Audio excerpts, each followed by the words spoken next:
Добрый день, дамы и господа. Командир корабля, пилот первого класса Новоселов Евгений Геннадьевич и экипаж рады приветствовать вас на борту самолета Туполев-154 Мирнинского авиапредприятия акционерной компании «Алроса», выполняющего рейс 516 по маршруту Полярный-Москва, аэропорт Домодедово. Время пути 5 часов 10 минут. Благодарю за внимание.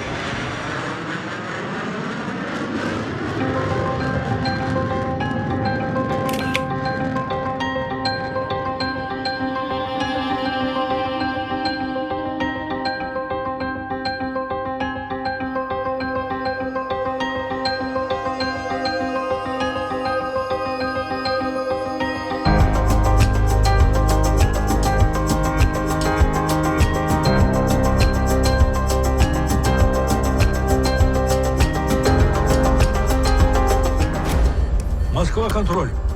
Борт Р-646. Полный отказ навигационного оборудования. Борт 646, возвращайтесь обратно. С аэродрома дотянете? Боюсь, что нет. Есть что-нибудь поближе?